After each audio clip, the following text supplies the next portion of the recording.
Hi Preeti, good morning. Very good morning Jeevitha. Okay Preeti, நம்ம வந்து நேத்துல இருந்து cardamons ஓட benefits தான் பார்த்துட்டு இருக்கோம் இல்லையா? சோ நிறைய விஷயங்கள்லாம் பேசணும் and இன்னைக்கு பார்த்தனா நம்ம cardamomனால ஸ்கின்க்கு என்ன benefits அப்படினு தான் பார்க்க போறோம். Okay. சோ வந்து நார்மலாவே பார்த்தனா நம்ம cardamom வந்து ஃபுட்ல சேர்த்துக்கறோம் and drinksல சேர்த்துக்கறோம். அதாவது ஒரு வீட்ல வந்து ஒரு பாயாசம் பண்ணாங்கனாலும் சரி அதலலாம் வந்து நம்ம ஏலக்காய் போடுறோம். சோ டெசர்ட்ஸ்ல சேர்த்துக்கறோம். சோ ஸ்வீட்ஸ் அதலலாம் என்ன ஃபெஸ்டிவல் வந்தாலுமே கண்டிப்பா எல்லா ஸ்வீட்ஸ்லயுமே பார்த்தனா ஏலக்காய் சேர்த்துக்கறோம். சோ இதனால வந்து ஸ்கின்க்கு என்னென்ன பெனிஃபிட்ஸ் வரப்போதே அந்த மாதிரியான விஷயங்கள் தான் இன்னைக்கு நம்ம வந்து டிஸ்கஸ் பண்ண போறோம். ஓகே, ஆரம்பமே ஸ்வீட்டா ஆரம்பிச்சிருக்கீங்க. நம்ம தொடர்ந்து நிறைய பேசலாம். பட் அதுக்கு முன்னாடி வியூவர்ஸை வெல்கம் பண்ணணும். பண்ணிடலாமா? பண்ணிடலாம். நேர்கள் அனைவருக்கும் புத்தம் புது காலை வணக்கம்.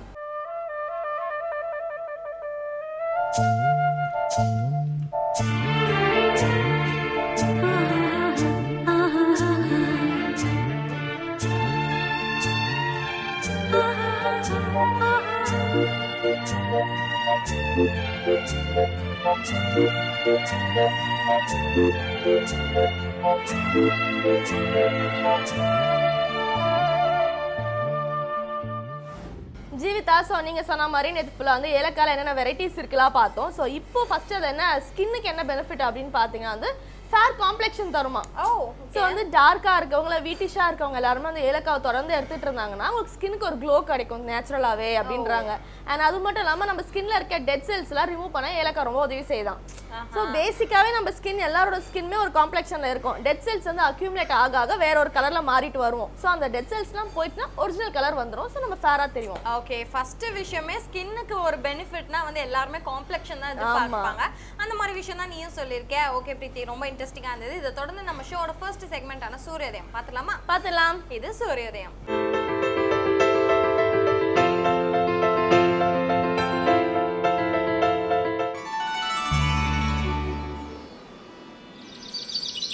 இன்று 25/6/2016 சனிக்கிழமை, துர்முகி வருடம் ஆனி மாதம் 11ஆம் தேதி. இன்று சூரியோதயம் 5:54. ராகு காலம் காலை 9 மணி முதல் 10:30 மணி வரை. யமகண்டம் பகல் 1:30 மணி முதல் 3 மணி வரை. குளிகன் காலை 6 மணி முதல் 7:30 மணி வரை. திதி பிற்பகல் 2:49 வரை பஞ்சமி, பிறகு சஷ்டி. நட்சத்திரம் சதயம். சுப ஓரைகள் காலை 7 மணி முதல் 8 மணி வரை, 10 மணி முதல் 1 மணி வரை, பகல் 2 மணி முதல் 3 மணி வரை, மாலை 5 மணி முதல் 6 மணி வரை. யோகம் சித்த அமிர்த யோகங்கள். சந்திராஷ்டமம் கடகராசிக்கு. பிரீத்தி, சோ நீ வந்து ஸ்கின் காம்ப்ளெக்ஷன் பத்தி சொன்ன. சோ ஸ்கின் காம்ப்ளெக்ஷனுக்கு வந்து கார்டமன் ரொம்ப ஹெல்ப்ஃபுல்லா இருக்கு அப்படின்னு சொன்னேன். அடுத்ததா பார்த்தோன்னு வச்சுக்கோங்க, நம்ம கார்டமன் இன்டேக் உள்ள சாப்பிடுறதுனால பிளட் வந்து நல்லா சர்க்குலேட் ஆகுமா. சோ பிளட் சர்க்குலேஷனுக்கு வந்து எந்த ப்ராப்ளமும் வராது. இப்படி இந்த பிளட் சர்க்குலேட் ஆகுறதுனால நமக்கு என்ன ஆகும் அப்படின்னு பார்த்தோம்னா நம்மளோட ஸ்கின் வந்து ஸ்கின்னோட டோன் ரொம்ப ஈவனா இருக்குமா. சோ இதுவும் வந்து காம்ப்ளெக்ஷனுக்கு ஒரு விதமா ஹெல்ப் பண்ணுது. அண்ட் அது மட்டும் இல்லாம நமக்கு வந்து ஸ்கின் வந்து ஒரே டோனா மெயின்டைன் பண்ணணும்னு எல்லாரும் நினைப்பாங்க. அங்கங்க பேச்சஸா வந்து பிக்மெண்டேஷன் மாதிரி வரும். சோ கார்டமன் சாப்பிடுறதுனால அந்த மாதிரி ப்ராப்ளம்லாம் எதுவும் வராதுன்னு சொல்லியிருக்காங்க. அண்ட் இன்னொரு விஷயமும் சொல்லியிருக்காங்க. சோ பிளாக் கார்டமன் எடுத்துக்கிட்டோம் வச்சுக்கோங்க, என்ன ஆகும்னா நம்ம ஸ்கின்க்கு டக்குன்னு அலர்ஜி ஏற்பட்டுடுது இல்லையா. சோ அந்த மாதிரி ஆகாம இருக்கிறதுக்கு பிளாக் கார்டமன் ரொம்ப யூஸ்ஃபுல்லா இருக்கும் அப்படின்னு சொல்லியிருக்காங்க.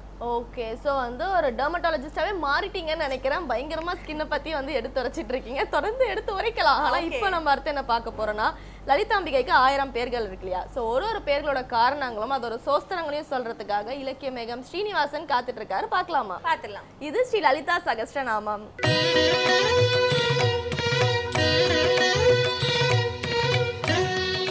ஓம் ஸ்ரீ வித்யோபாசனாசக்தம் ஸ்ரீ வித்யாபீடபூஷணம் ஸ்ரீ வித்யாபினவம் வந்தே ஸ்ரீ கிருஷ்ணானந்த சர்க்குரு. அனைவருக்கும் இனிய காலை வணக்கம். ஸ்ரீ லலிதா சகஸ்ரநாமம், அன்னையின் 1000 திருநாமங்களை. ஒவ்வொரு திருநாமமாக நாம் சிந்திக்கக்கூடிய மிகப்பெரிய பேற்றினை பெற்றிருக்கிறோம். தேவியினுடைய பேரழகு எந்த மொழியினாலும் எந்த வார்த்தையினாலும் வருணிக்க இயலாத மிக அற்புதமான திருநாமங்கள். வாக்தேவதைகள் பார்த்து பார்த்து ஒவ்வொன்றாக கோர்த்து தேவியினுடைய திரு உருவ வர்ணனையை நம் கண்முன்னாலே கொண்டு வந்து எழுதி வைத்திருக்கிறார்கள்.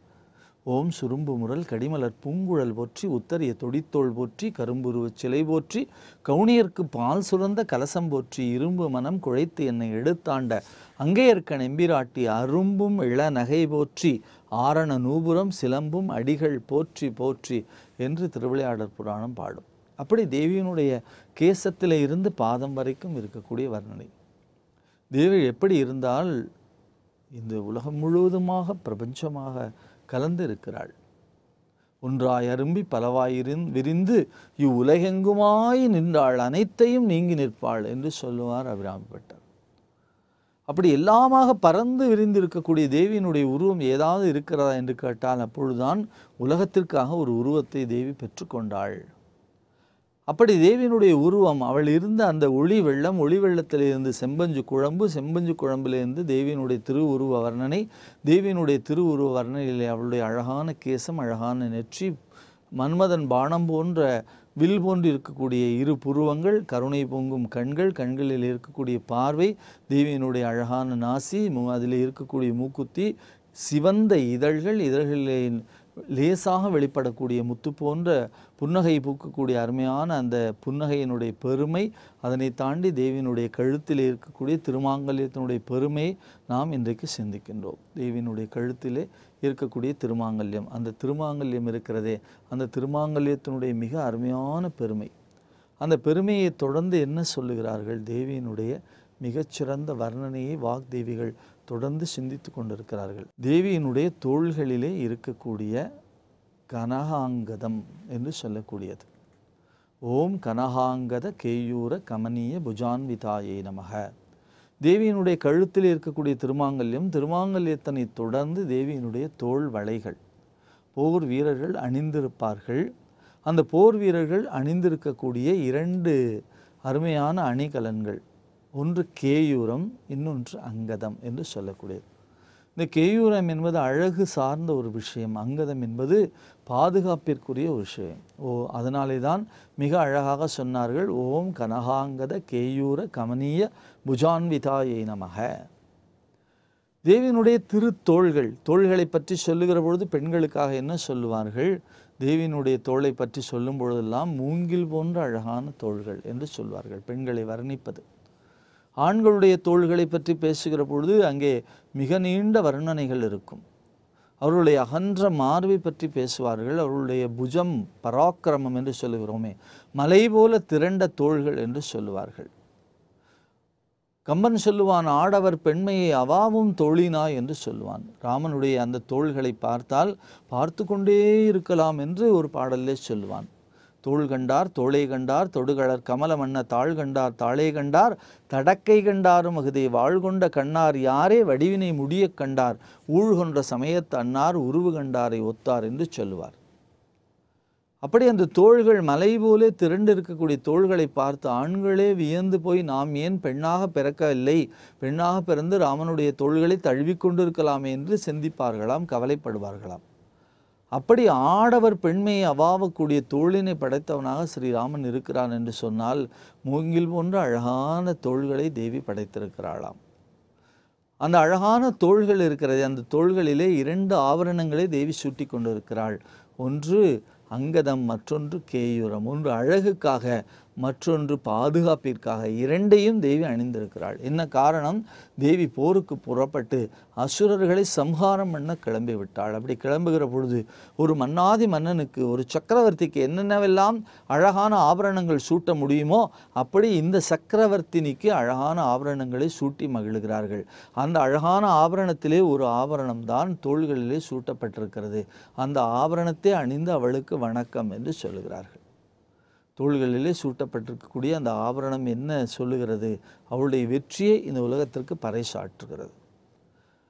அந்த ஆபரணத்தினுடைய பெருமை என்ன சொல்லுகிறது? தேவி மது கைடவர்களை அழித்திருக்கிறாள். தேவி இந்த உலகத்திலே அரக்கர்களை அழித்து சம்ஹாரம் பண்ணியிருக்கிறாள். மகிஷாசுரனை வென்றிருக்கிறாள். அத்தகைய பெருமை படைத்த தோளும் தோளில் இருக்கக்கூடிய அணிகலனுமாக இருக்கிறது. அந்த தோள்களிலே தான் மாலைகளை சாற்றுவார்கள். தோள்களிலே மாலை சாற்றுகிற பொழுது அந்த மாலையினுடைய அழகு மிகுந்த ரம்மியமாக இருக்கும். நீங்கள் அமர்ந்த கோலத்தில் இருக்கக்கூடிய அம்பிகையை விட நின்ற கோலத்தில் இருக்கக்கூடிய அம்பிகையினுடைய தோள்களிலே மாலையை சாத்தி பார்த்தால் தெரியும். மீனாட்சி, விசாலாட்சி, திரிபுர சுந்தரி போன்ற அம்பிகையினுடைய கோலங்கள் நிற்கின்ற கோலங்கள். அந்த நிற்கின்ற கோலத்திலே ஒரு அழகான மாலையை சார்த்த வேண்டும். இப்பொழுதெல்லாம் மாலை என்று சொன்னால் எப்படி ஆகிவிட்டது, மிகப்பெரிய மாலையாக இருக்கிறது. ஆனால் அதன் உள்ளீட்டுக்குள்ளே என்ன இருக்கிறது, அதன் உள்ளாக வெறும் பேப்பரை சுற்றி வைத்துவிட்டு வெளியிலே பூவை சுற்றி ஜெண்டி எடுத்து கொடுத்து விடுகிறார்கள். ஆனால் தேவியினுடைய திருத்தோள்களிலே ஒரு மாலையை சாற்ற வேண்டுமானால் அந்த புஷ்பம் இருக்கிறதே அது மிகுந்த கனமில்லாத ஒரு விஷயமாக இருக்க வேண்டும். ஒரு துளுக்கஞ்சவந்தி என்றும் கோழிக்கொண்டை என்றும் பெரிய பெரிய பூக்களை எல்லாம் எந்த விதமான வாசனையும் இல்லாமல் வைத்து கட்டி கொண்டு வந்து தோள்களிலே கோயில்களிலே சாத்தி வைக்கிறார்கள். இறைவனுக்கு நாம் மலர்களை சார்த்த வேண்டுமானால் அந்த தோள்களை அலங்கரிக்க வேண்டுமானால் தோளை எதை வைத்து அலங்கரிப்பது, தோளை மாலைகளினாலே அலங்கரிக்க வேண்டும். வெற்றி மாலை அதற்காகத்தான் போடுகிறார்கள். வெற்றி பெற்றவர்களுக்கு ஏன் மாலை அணிவிக்கிறார்கள்? அந்த வெற்றி மாலையை அணிந்து கொள்வதன் மூலமாக எல்லோரும் அவருடைய வெற்றியை அங்கீகாரம் செய்திருக்கிறார்கள் என்று நாம் பார்க்கிறோம். அப்படித்தான் தேவியினுடைய கழுத்திலே அழகான மாலையை தேவி அணிந்திருக்கிறாள். கழுத்திலே அவருடைய தோள் வளைகள் இருக்கிறதே, அந்த கேயூரம் அங்கதம் என்று சொல்லக்கூடிய 2 தோள்களிலும் இருக்கக்கூடிய அந்த அணிகலன்கள் இருக்கிறதே, அது மிக பெரிய நன்மையை நமக்கு வழங்குகிறது, பாதுகாப்பை வழங்குகிறது என்று சொல்கிறார்கள். யார் இதனை சிந்திக்கிறார்களோ, இந்த நாமத்தை சிந்திக்கிறார்களோ அவர்களுக்கு மிகப்பெரிய பாதுகாப்பினை தேவி வழங்குகிறாள். அந்த வகையிலே தான், அந்த வழியிலே தான் நாம் என்ன பார்க்கிறோம், தேவியினுடைய திருத்தோள்களின் மேலே ஒரு அற்புதமான மாலை இருக்கிறது. அது ஷண்பக மாலை என்று கூட வைத்து கொள்ளலாம். தாரமர் கொன்றையும் ஷண்பக மாலையும் சார்த்தும் தில்லை ஊரதம் பாகத்து உமை என்று சொல்லுவார் அபிராமி பட்டர் தொடங்குகிற பொழுது.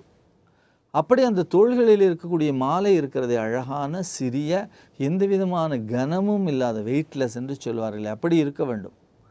அப்படிப்பட்ட மாலை தேவியினுடைய தோள்களிலே சாற்றினால்தான் தேவியினுடைய பெருமை, தேவியினுடைய புகழ், தேவி வெற்றி பெற்ற அந்த மிகப்பெரிய காருண்யமான விஷயம் நம்மளுக்கு புலப்படும். அந்த வெற்றி மாலை தேவியினுடைய கழுத்துகளிலே சூடுகிற பொழுது அந்த தோள்கள் அதை தாங்கி கொண்டு நிற்கிறதே, அந்த நிற்கக்கூடிய தோள்களை இந்த வாக்தேவிகள் இப்பொழுது வழிபாடு செய்கிறார்கள். அந்த தோள்கள் வெற்றியை சொல்லுகிறது, அந்த தோள்கள் அன்பை சொல்லுகிறது, அந்த தோள்கள் பாதுகாப்பை சொல்லுகிறது. பொதுவாக உலகத்திலே பார்க்கிறோம், யாராவது வருத்தமுற்று இருந்தால் என்ன செய்கிறார்கள், தன்னுடைய தாயிடத்திலோ தந்தையிடத்திலேயோ கணவனிடத்திலேயோ தன்னுடைய மனைவியிடத்திலேயோ தன்னுடைய பிள்ளைகளிடத்திலேயோ அவர்களை ஆற தழுவி தோள்களிலே தங்களுடைய தலையை சாய்த்து கொள்ளுகிறார்கள். தோள்களிலே தழுவி சாய்த்து கொள்வதற்கான காரணம் என்ன? அந்த தோள்கள் தான் நமக்கு பாதுகாப்பை தருகின்றன. சாய்ந்து கொள்ள தோள் வேண்டும் என்று சொல்வார்கள். சாய்ந்து கொள்வதற்கான தோளாக இருந்தது என்று சொன்னால் அது மிகப்பெரிய பாக்கியமுடைய தோள்கள். அப்படி பாக்கியம் பொருந்தி அந்த தோள்களை பெற்றவர்கள் இந்த உலகத்தில் என்ன செய்கிறார்கள், தாங்கள் இந்த மிகப்பெரிய பேற்றினை பெற்றிருக்கிறோம் என்று பெருமைப்படுகிறார்கள். தேவியினுடைய தோள்கள் இருக்கிறதே, அதை சிந்திக்கிற பொழுது நமக்கு அத்தகைய மிகப்பெரிய பாக்கியத்தை தருகிறது. அந்த தோள்கள் நமக்கு மிகப்பெரிய வெற்றியை தேடி தருகிறது. அத்தகைய வெற்றி தான் நமக்கு இன்றைய சூழ்நிலையில், இன்றைய காலத்திலே நாம் கேட்கக்கூடிய வெற்றி. தேவியினுடைய அழகான திருத்தோள்கள், அந்த திருத்தோள்களில் இருக்கக்கூடிய கேயூரம் அங்கதம் என்று சொல்லக்கூடிய 2 விதமான அந்த ஆபரணங்கள், அந்த ஆபரணங்களை தொடர்ந்து தேவியினுடைய தோள்களில் இருக்கக்கூடிய மாலைகள், இவற்றையெல்லாம் பார்க்கிற பொழுது தேவியினுடைய அங்க வர்ணனை அழகிலே தேவியினுடைய திருத்தோள்கள் இதனையெல்லாம் பெற்றிருக்கின்றன. முதல்ல ஒரு அழகான மாலையை கொண்டு வந்து போடுவார்கள். அப்புறம் திருமண நாளன்று நிறைய பேர் மாலையை போட்டுக்கொண்டே இருப்பார்கள். அப்படி போட்டுக்கொண்டே இருப்பதனாலே அந்த தோள்கள் மிகப்பெரிய பேறு பெற்ற தோள்களாக இருக்கின்றது என்று பெரியவர்கள் பேசுகிறார்கள். அப்படித்தான் தேவியினுடைய அழகான தோள்கள், அந்த அழகான தோள்களிலே இருக்கக்கூடிய மிக அருமையான ஆயுதங்கள், ஆபரணங்கள் என்று சொல்லக்கூடியவையெல்லாம் நமக்கு பலவிதத்திலே நன்மையை தருகின்றன. அப்படி திருத்தோள்களை பற்றி சிந்திக்கக்கூடிய பேரு நமக்கு லலிதா சஹஸ்ரநாமத்திலே கிடைத்திருக்கின்றது. அந்த திருத்தோள்கள் நமக்கு வெற்றியை வழங்க வேண்டும் என்று இந்த விடியற்காலையிலே நாம் மிகச்சிறந்த பிரார்த்தனை வைக்கிறோம்.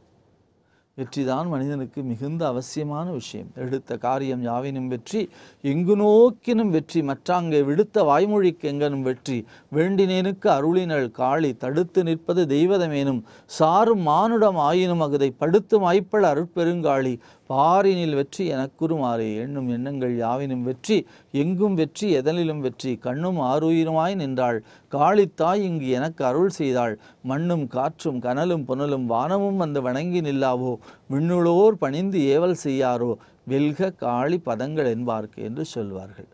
அப்படி வெல்க காளி பதங்களாக இருக்கக்கூடிய அந்த திருத்தோள்கள் இருக்கிறதே, அது வெற்றியை அள்ளித்தரக்கூடிய, வெற்றியை கொண்டு வந்து சேர்க்கக்கூடிய, வெற்றியை குவிக்கக்கூடிய மிக அருமையான திருத்தோள்கள். அதில் நாம் சூட்ட வேண்டியது என்ன? தேவியினுடைய அருமையான மாலை, அழகான மாலை. அதிலே அழகான சுகந்தம் இருக்க வேண்டும், அதனுடைய நேர்த்தி இருக்க வேண்டும், அது கொஞ்சம் கூட கனமில்லாமல் இருக்க வேண்டும். இத்தகைய தன்மையுடைய ஒரு மாலை நமக்கு கிடைக்குமானால் அதை உடனடியாக தேவியினுடைய திருத்தோள்களிலே நாம் கொண்டு வந்து சேர்ப்பதுதான் இந்த பிறவி எடுத்திருக்கக்கூடிய மிகப்பெரிய பலன் என்று நாம் சிந்திக்கின்றோம்.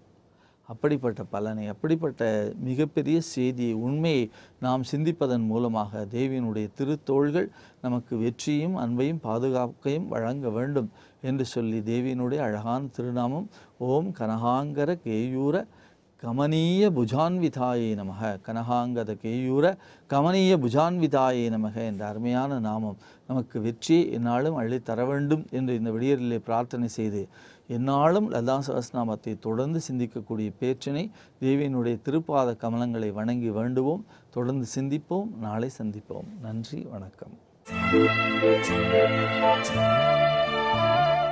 ஜீவிதா, நம்ம எல்லாருக்குமே வந்து அதுவும் குறிப்பாக பெண்களுக்கு ரொம்ப பிடிச்ச விஷயம்னு பார்த்தீங்கன்னு வச்சுக்கலாம், நிறைய விஷயங்கள் காஸ்மெட்டிக்ஸில் இருந்தாலும் பெர்ஃப்யூமுக்கு தனி இடம் கண்டிப்பாக இருக்கும். எஸ், ஆப்வியஸா. ஸோ எல்லா பெண்களுக்கும் பெர்ஃப்யூம் ரொம்ப பிடிக்கும் இல்லையா? ஸோ இந்த கார்டமன் எதுக்கு யூஸ் ஆகுதுன்னு பார்த்தீங்கன்னா பெர்ஃப்யூம்லேயும் நிறைய யூஸ் பண்ணுறாங்க அப்படின்றாங்க. ஸோ கேட்கும் போது எனக்கே ஃபர்ஸ்ட் ஆச்சரியமா இருந்துச்சு, எப்படி அது அப்படின்னு பார்த்தா கார்டமன் ஆயிலை யூஸ் பண்ணுறேன் அப்படின்னு சொல்கிறாங்க. ஸோ கார்டமன் ஆயில் வந்து நம்ம ஸ்கின்ல அப்ளை பண்ணாலும் வந்து க்ளோ கிடைக்கும் அப்படின்றாங்க. அண்ட் அது மட்டும் இல்லாமல் இந்த கார்டமன் ஆயில் வந்து சில பேர் வந்து ஃபுட்டுக்கும் யூஸ் பண்ணுறாங்க. பட் என்ன பார்த்தாலும் வந்து பெர்ஃப்யூம் நிறைய யூஸ் பண்றாங்க அப்படின்னு சொல்றாங்க. இந்த கார்டமன் ஆயில்ல வேற என்னென்ன இருக்குன்னு பாத்தீங்கன்னா வந்து சென்ட்ல யூஸ் பண்றாங்க. சென்ட் தனியா, பெர்ஃப்யூம் தனியா சொல்றாங்க. சோ இந்த கார்டமன் ஆயில் வந்து சென்ட், பெர்ஃப்யூம் இந்த மாதிரி எல்லா வாசனை திரவியங்கள் எல்லாத்துலயும் வந்து கார்டமன் யூஸ் பண்றதால நம்ம வந்து நேச்சுரலா, ஸோ வந்து நம்ம கிராமத்தில் இருக்கிறவங்களுக்குலாம் ஒரு நேச்சுரலான ஒரு ஸ்மெல் இருக்கும் பார்த்தீங்களா? ஸோ அந்த நேச்சுரலாக நம்ம எப்பவுமே இருக்கிற மாதிரி ஒரு ஃபீல் தருமா?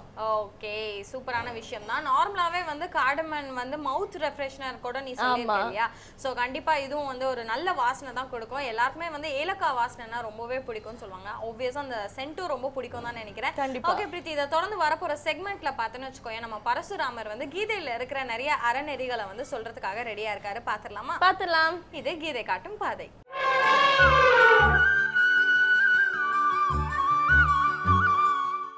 வசுதேவ சுதம் தேவம் கம்ச சாணூர மர்தனம் தேவகி பரமானந்தம் கிருஷ்ணம் வந்தே ஜகத்குரும். வேந்தர் டிவி நேயர்களுக்கு அன்பு வணக்கங்கள். கீதை காட்டும் பாதைங்கிற இந்த தலைப்பில் கண்ணனுடைய அமுதமயமான வாக்குகளை நாம் தரிசனம் செய்து கொண்டு வருகின்றோம். உள்ளிருக்கக்கூடிய ஜீவனை பற்றி, அது பரம்பொருளுக்கும் அதற்கும் உள்ள தொடர்பை பற்றி பரவாசுதேவன் அங்கே 15வது அத்தியாயத்தில் விவரித்து கொண்டு வருகின்றார். இன்னைக்கு அவர் சொல்லக்கூடியது, ஹே அர்ஜுனா, உள்ளே இருக்கக்கூடிய அந்த ஜீவன் எது? ஸ்ரோத்ரியம், சற்று, அதாவது காது. வள்ளுவர் சொல்றார் இல்லையா, பொறிவாயில் ஐந்தவித்தான் பொய்திர் ஒழுக்க நெறி நின்றார் நீடு வாழ்வார். கைவாய் கதிர்வேல் முருகன் கழல் பெற்று ஒய்வாய் மனநே ஒழிவாய் ஒழிவாய் மெய்வாய் விழி நாசியோடு செவி ஆம் ஆய்வாய் வழி செல்லும் அவாவினையே. கந்தர் அனுபூதி. அதுபோல உள்ள இருக்கக்கூடிய அது என்ன செய்கின்றது? அந்த ஜீவன் காதுகள் வழியாக கேட்கின்றது, கண்கள் வழியாக பார்க்கின்றது, மூக்கின் வழியாக, சொல்லிட்டீங்களா, மூக்கின் வழியாக மூச்சு விடுறதுங்கிறது மட்டும் இல்லை, நுகர்கின்றது, வாயின் வழியாக உண்ணுகின்றது, பேசுகின்றது, இந்த ஸ்பர்சத்தின் வழியாக அனுபவிக்கின்றது. இந்த 5 வழியாகவும் வெளிப்பொருளுடன் கூர்மையாக கேட்கணும். இந்த 5 பொறி இயந்திரங்கள்னு வச்சுக்கோங்களேன். இந்த 5 யார்கிட்ட இருக்கு? இந்த ஜீவன் கிட்ட. ஆனால் இது அனுபவிக்க வேண்டிய பொருட்கள், அனுபவிக்கக்கூடிய பொருட்கள் ஒன்று கூட இதனிடம் இல்லை. என்னெல்லாமோ தெரிஞ்சுக்கிறோம். தாஜ்மஹால் என்னுடைய வெயிட்டு, நான் தாஜ்மஹாலை கட்டினது யாருன்னு சொல்ல வரல, தாஜ்மஹாலின் எடை என்ன, கணம் என்ன, வெயிட் எல்லாம் கண்டுபிடிக்கிறாங்க இன்றைக்கி. அப்புறம் ஈஃபில் டவரின் உயரம் என்ன, அகலம் என்ன, நீளம் என்ன, எவ்வளவு அஸ்திவாரம், எல்லாம் ஆர்வமாக தெரிஞ்சுக்கிறோமா இல்லையா? ஆனால் அவைகளை தெரிந்து கொள்வதன் மூலமாக இங்கே உள்ளிருக்கக்கூடிய நமக்கு ஏதானு லவலேசம் பிரயோஜனம் உண்டா? இந்த தேசத்தினுடைய சொத்தையா அப்பொழுது அடியேன்னு சொல்லி கொண்டிருப்பது. அமெரிக்காவில் உள்ள பென்சில்வேனியா யூனிவர்சிட்டியில் உள்பட இந்த நம் தேசத்து ஞான நூல்களை அங்கே அவர்கள் ஆராய்ச்சி செய்து கொண்டிருக்கின்றார்கள். இதை நாம் படித்து அனுபவிக்காவிட்டால் வேறு யார் அனுபவிக்கப் போகிறார்கள்? ஆச்சரியப்படுறேன், எப்படி எழுதி வச்சாங்க இவங்கன்னு. உள்ள இருக்கக்கூடிய ஜீவன் இவைகள் வழியாக அனுபவிக்கின்றன. ஆனால் இந்த ஐம்பொறிகளும் எவற்றை அனுபவிக்க வேண்டுமோ அவற்றில் ஒன்று கூட இந்த ஜீவனிடமும் இல்லை, இந்த பொறிகளிடமும் இல்லை. இப்போ காது வழியாக கேட்கணும், சப்தம் பாட்டு வெளியிலேருந்தா வந்தாகணும், அது எந்த ஓசையாக இருந்தாலும் சரி. கண்கள் பார்க்கின்றன, ஆனால் அது எதை பார்க்கும்? வெளியிலேருந்து இருக்கிறது தான் இது பார்க்கும். எந்த கண்களும் இதய வீணை தூங்கும்போது பாட முடியுமா? 2 கண்கள் 2 காட்சி காண முடியுமா அப்படின்னு பாட்டை கேள்விப்பட்டிருப்பீங்களே. 2 காட்சி காண முடியாது. அதே நேரத்தில் இந்த கண் இந்த கண்ணை பார்க்க முடியாது, இந்த கண் இந்த கண்ணை பார்க்க முடியாது. தெரிகின்றதா? அதுபோல கண்ணு வெளியில் இருக்கிறதான் பார்க்கும், மூக்கும் வெளியில் இருப்பதைத்தான் நுகரும், வாயும் வெளியில் உள்ளதைத்தான் உண்ணும், உடம்பும் வெளியில் உள்ளதைத்தான் அனுபவிக்கும். இப்போ வாங்க, உள்ளே இருக்கக்கூடிய அந்த ஜீவன் செயல்படாவிட்டால் இவைகள் செயல்படாதே. உடம்பே கிடந்தொழிய புட்பறந்தற்கே உடம்போட உயிரிடை நட்பு. இந்த உலகத்தில் முழுவதும் நீங்கள் தேடினா கூட சரி, இவ்வளவு எளிமையாக அந்த உடம்புக்கும் உள்ளே இருக்கக்கூடிய ஜீவனுக்கும் உள்ள தொடர்பை வள்ளுவரை போல, நம் வேத நூல்களில் சொன்னதை போல யாரும் சொல்லிக் கொடுக்கல ஐயா. இது எளிமையாக ஆங்கிலத்தில் சொல்கிறதுனா சிம்பிளிசிட்டி ப்ளஸ் எலக்ட்ரிசிட்டி. உள்ளே இருக்குது, எல்லாத்தையும் அனுபவிக்கிறது. திடீர்னு இந்த கூட்டை எங்கே போட்டுட்டு பறந்து பெறதாமே. உடம்புடு உயிர் இடை நட்பு. ஆக ஆக ஆக ஆக என்ன அனுபவித்து சொல்லியிருக்கார் வள்ளுவர். அப்படி இது எல்லாத்து மூலமாகவும் நாம் அனுபவித்து கொண்டிருக்கின்றோம். தப்பு கிடையாது. காது வழியாக கேட்கணும், பக்கத்து தெருவில் இருக்கிற வாசனை இங்கே அடிக்குது. கண்கள் நல்ல கம்பீரமாக அப்படி நிமிர்ந்து பார்க்கறது. வாய் வசனிக்கின்றது, பேசுகின்றது, உண்கின்றது. சரி ஐயா, இதெல்லாம் தப்புன்னு எந்த ஞான நூல் எழுதி வச்சிருக்கு? இதெல்லாம் அனுபவிக்கிறதுக்காகத்தான். ஆனால் அதிலேயே மெய்மறந்து போய் இருக்கோம் பாருங்கோ, அதுதான் வாழ்வில் ஆபத்தை பளிச்சுன்னு சொல்கிறதுனா அழிவை கொண்டு வந்து விட்டு விடுகின்றது. எளிமையாக ஒரு உதாரணம், போயின்னு இருக்கோம். ஏதோ வாகனங்கள் ஓட்டுறதுன்னா லைசன்ஸ் அப்படின்னு நினச்சிக்காதீங்க. வாகனங்கள் ஓட்டுவது என்பது முனிவர்கள் தபஸ் பண்ணுற மாதிரி. கண்ணு எதிர்க்க பார்க்கணும், பின்னாடி பார்க்கணும் என்ன வருதுன்னு, காது பின்னாடி வர்ற ஹார்ன் சத்தம் கேட்கணும், இந்த கை இதை ஓட்டிகிட்டு இருக்கணும், காலு இந்தண்ட இருக்கணும். பாப்பா, வண்டி ஓட்டக்கூடிய வாகனம் ஓட்ட தெரிந்தவர்கள் அவ்வளவு பேரும் முனிவர்கள். எனக்கு ஓட்ட தெரியாது என்ன, அவ்வளவு பேருக்கு உண்மையிலேயே முனிவர்கள் தான். ஆனால் இந்த காதில் 2 மாட்டிக்கிண்டு, காதில் ஏன்னா ஓட்டும் போது பாட்டு கேட்காம இருக்கும், காதில் 2 மாட்டிக்கிண்டு, அது வெளியில் தெரியாமல் இருக்கிறதுக்கு ஹெல்மெட்டை மாட்டிக்கிண்டு ஹார்ன் அடித்தா கேட்க மாட்டேங்கிறது, போயிடுறது. இப்போ தெரியறதா இந்த ஒன்றுலேயே நாம் எவ்வளவு இழிவாக மாட்டிக்கொண்டோம் என்று? அதைத்தான் சொல்ல வருது. ஜாகிரதை ஜாகிரதை. தெரியறதா? இவைகளில் நாம் அனுபவிப்பது தவறே கிடையாது.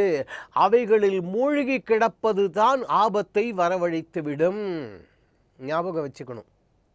அதுபோல ஹே அர்ஜுனா, இந்த 5 புலன்களின் வழியாகவும் இந்த ஜீவன் அங்கே அனுபவித்து கொண்டிருக்கின்றது.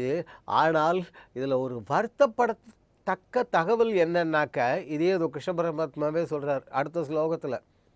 இந்த உடம்பை விட்டு வேறு உடம்புக்கு போகும்பொழுதும், இந்த உடம்பிலேயே இருக்கும் பொழுதும், உறங்கும் பொழுதும், அனுபவிக்கும் பொழுதும் உள்ளே இருக்கக்கூடிய ஆன்மாவை எவனும் அறிவது கிடையாது. அங்கே தான் உதைக்கிறது. உள்ளே இருக்கிறத நாம் தெரிஞ்சுக்கல. சிலதெல்லாம் தெளிவாக நம்ம ஒத்துக்கணும். என்ன ஒரு உதாரணம், 60ஆம் கல்யாணம் ஆன ஒருத்தர் மனைவி கிட்ட கேட்டார், ஏய் நான் யார் தெரியுமாடி, இல்லை நான் யார் தெரியுமாடின்னார். 60ஆம் கல்யாணம் ஆனவர். அந்த அம்மா பக்கத்தில் வந்தது. ஐயோ, நீ யாருன்னு தெரிஞ்சிருந்தா 40 வருஷத்துக்கு முன்னாடி கழுத்தையே நீட்டி இருக்க மாட்டேன் யாருன்னா அந்த அம்மா. இது விளையாட்டுக்கு சொல்லலை சார், நிமிஷம் கூட வீண் பொழுது போக்கலை. நான் 60 வயசு ஆகி போயுமே நான் யார் தெரியுமான்னு என்னை நானே தெரிந்து கொள்ளாமல் என் மனைவியிடம் போய் கேட்கின்றேனே, என்ன பண்ணுறது? இப்போ தெரியுதா? உடம்பை விட்டு வேறொரு உடம்புக்கு போகும்பொழுதும் சரி, உடம்பிலேயே இருக்கும் பொழுதும் சரி, உடம்பில் இருந்து கொண்டு நாம் அனுபவிக்கும் பொழுதும் சரி, உள்ளே இருக்கக்கூடிய ஆன்மாவை யாரும் அறிவது கிடையாது. சரி, அப்போ யாரும் அறிவது கிடையாதுன்னா, அப்பா யாரும் அறிவது கிடையாதுன்னா எல்லோராலும் அறிய முடியாதுன்னு சொல்ல வரலடா அர்ஜுனா. இதை ஞானிகள், மகன்கள், தபஸ்விகள் சொல்கிறோம் இல்லையா, அவர்கள் இதை அறிகின்றார்கள், காண்கின்றார்கள். எளிமையாக இப்போ கிருஷ்ணன் சொல்லிட்டார், அர்ஜுனனும் ஏதோ கேட்டுவிட்டு சண்டை போட்டான், ரைட்டு. நடக்குமா என்றால் நடக்கும், நடக்கும். 2 விதமான உதாரணங்கள் எல்லாம் நம்ம காலத்து நம்ம உதாரணம் தான். இல்லாட்டி கீதை எதுக்கு நமக்கு? டிவியில் பார்க்குறோம், திரைப்படங்கள்லையும் கொட்டைகளில் பார்க்குறோம் இல்லையா. ஆனால் இந்த ஏதோ 3D படமாக, அந்த 3D படத்துக்குன்னு அவங்க ஒரு கண்ணாடி கொடுக்குறாங்க, அதை வாங்கி போட்டுட்டா தானே இந்த ஐஸ்கிரீம் கண்ணுக்கு எதிர்க்க. என்னடா கை நீட்டுற? இல்லை, கைக்கிட்ட ஐஸ்கிரீம் வந்துச்சு, நீட்டினா மாட்ட மாட்டேங்குது. என்னய்யா அது? 2.5 மணி நேரம் ஆயிடுச்சுன்னா அவங்க பட்டனை அமுக்கியாச்சுன்னா வெறும் ஒரு ஸ்க்ரீன் தான். அந்த 2.5 மணி நேரம் ஆட்டத்துக்கு அவர்கள் கொடுத்த ஒரு கண்ணாடியை வாங்கி போட்டுன்ற உடனே இல்லை, நாளைக்கு என் குழந்தைங்கள கூட்டிகிட்டு வரணும், பேரம்பத்தியை தெரியறதா, நாம் கெட்டு போனதோட அதுகளையும் இதே மாதிரி தான் எல்லா தகவல்களையும் செய்து கொண்டிருக்கின்றோம். கிருஷ்ண பரமாத்மா தான் சொன்னார், ஞானக்கண் பெற்றவர்கள் ஞானிகள் அங்கிங்கனாதபடி எங்கும் பிரகாசமாய் அழுடு ஆனந்த பூர்த்தியாக இருக்கக்கூடிய என்னை அறிகின்றார்கள், உள்ளே இருக்கக்கூடிய பரம்பொருளை அறிகின்றார்கள், தெரிந்து கொள்கின்றார்கள். இது நடக்குமா சார்னா ஏன் பட்டணத்தார் இல்லை? விட்டேன் உலகம் விரும்பேன் இருவினை வீணருடன் கிட்டேன், சுகுதுக்கம் அற்று விட்டேன், தொல்லை நான் மறைக்கும் எட்டேன். ஆகா, என்ன வாக்கையா! வேதங்களாலும் தேடி காண முடியாத பரம்பொருள் எதுவோ தொல்லை நான் மறைக்கும் எட்டேன் என்னும் பதம் பட்டினத்தார் தேடி போகல, பரம்பொருள் அவரை தேடி வந்தது. தானே இங்கு வந்து என்னிடத்தே எய்தியது. பட்டினத்தாரை தேடி பரம்பொருள் வந்திருக்கின்றதுன்ற என்ன அர்த்தம்? அந்த அளவு அவர் பக்குவப்பட்டுட்டார்னு அர்த்தம். ரொம்ப விவிவிஐபியாக இருந்தாக்க அப்போ அவங்க அலுவலகத்துக்கு போகிறதுக்குன்னு அப்படியே வண்டி வந்து வாசலில் நிற்கிது இல்லை, இல்லாத பட்சத்தில் நாம் வண்டியில் தேடி ஓடணும், சொல்கிறோமா?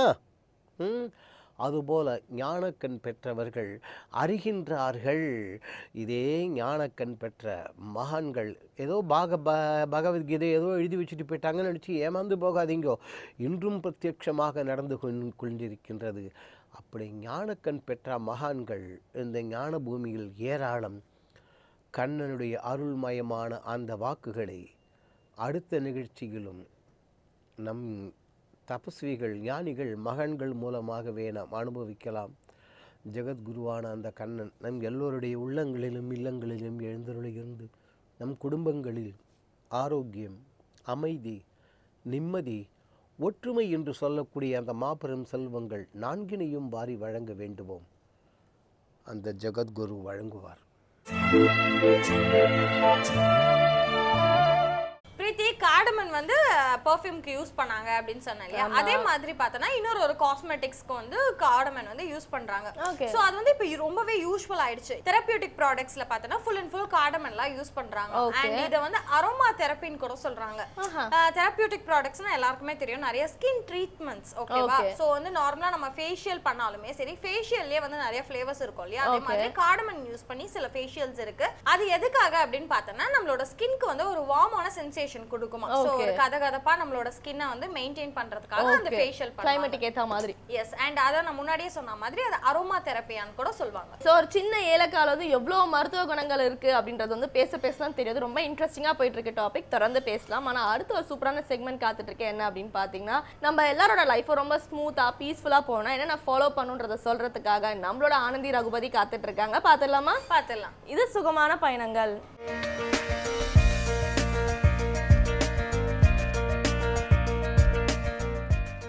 வேந்தர் டிவி நேயர்களுக்கு வணக்கம். சுகமான பயணங்கள் இந்த செக்மெண்ட்டில் நிறையா கற்றுக்கிட்டு இருக்கோம், நிறைய பேசிகிட்டு இருக்கோம். குழந்தைகிட்ட இருந்து பெரியவங்க வரைக்கும் எந்த மாதிரி கேரக்டர் சேஞ்சஸ் நடக்கணும் அப்படிங்கிறதெல்லாம்.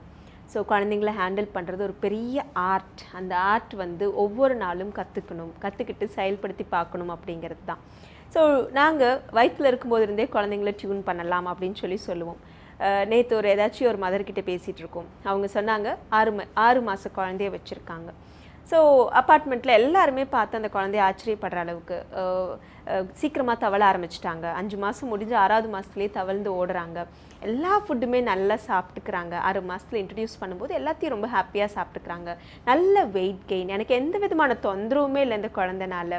அழகாக தூங்கிப்பாங்க. எங்கே எடுத்துகிட்டு போனாலும் எந்த விதமான ஒரு அன்ஈஸியாக ஃபீல் பண்ணுறதே இல்லை. எல்லா இடத்துக்கும் அட்ஜஸ்ட் ஆகிக்குவாங்க. எல்லா பீப்புளை பார்த்தும் ஹாப்பியாக. சிலர் குழந்தைங்க ஜென்ஸ் கிட்ட போவாங்க, லேடிஸ் கிட்ட போக மாட்டாங்க, லேடிஸ் கிட்ட போவாங்க, ஜென்ஸ் கிட்ட போக மாட்டாங்க. இப்படி எல்லாம் நிறையா இருக்கும், அழுவாங்க பார்த்தாலே. என் குழந்தை அப்படியெல்லாம் இல்லை.